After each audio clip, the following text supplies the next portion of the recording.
क्रिस्त में मेरे प्रिय भाइयों और बहनों, दैनिक आहार के आज के इस अंक में मैं आप सबों का स्वागत करता हूं।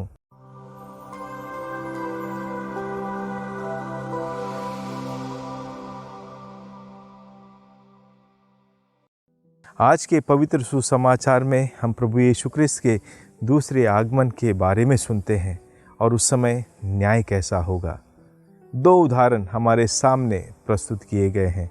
पहला नूह के समय का और दूसरा लोट और उसके परिवार के समय में। इन दोनों ही समय में मेरे प्रिय भाई बहनों, दुनिया में पाप काफ़ी बढ़ चुका था। लोग केवल रंगरैलियों में पापमय जीवन में अपना जीवन बिता रहे थे और ईश्वर की वाणी पर ध्यान नहीं देते थे। ऐसे में जिसने भी ईश्वर की वाणी सुनकर नूह के जहाज में प्रवेश किया, वे सब बच गए, बाकी सारे नष्ट हो गए। लोट और उसका परिवार भी बच गया, लेकिन उसकी पत्नी पीछे मुड़कर देखती है, जिसे आदेश दिया गया था कि पीछे मुड़कर ना देखे, और वो पीछे मुड़कर देखती है और वो भी नष्ट हो जाती है। लूकास का सुसमाचार अध्याय 9 पद संख्या 62 में प्रभु का वचन कहता है, जो हल की मुठ पर हाथ रखकर पीछे मुड़कर देखता है, वह मेरे योग्य नहीं है। मेरे प्रिय भाई बहनों, हम सब ने भी प्रभु के जीवन को अपनाने का प्रण लिया है। कब? हमारे बपतिस्मा के समय। हमारे माता पिता, हमारे धर्म माता पिताओं ने हमारे नाम से यह प्रण लिया कि हम भी एक क्रिस्त विश्वासी होकर क्रिस्त का जीवन का पालन करेंगे, क्रिस्त के योग्य शिष्य बनेंगे। और उन्होंने काफ़ी अथक परिश्रम करके हमें ये विश्वास में आगे लाया है।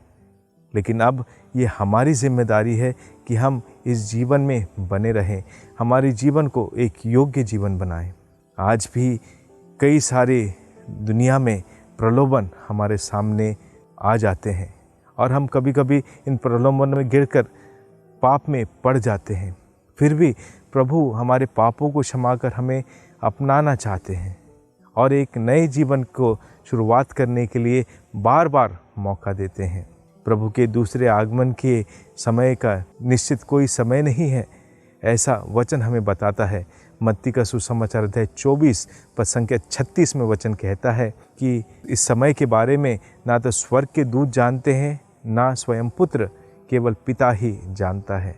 तो हम क्यों ना अपने आप में ही तैयारी करते रहें। यही प्रभु का भी हमारे लिए प्रोत्साहन है। मत्ती का सुसमाचार अध्याय 26 पद संख्या 41 में वचन कहता है, जागते रहो और प्रार्थना करते रहो, जिससे तुम परीक्षा में ना पड़ो। मेरे प्रिय भाई बहनों, आज हम संत जोसेफात का पर्व मनाते हैं।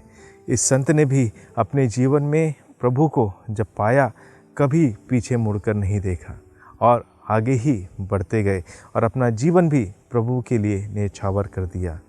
हमें भी इस संसार में रहते हुए अपने आप को एक योग्य जीवन बनाना अनिवार्य है, क्योंकि हम सबों का न्याय होगा।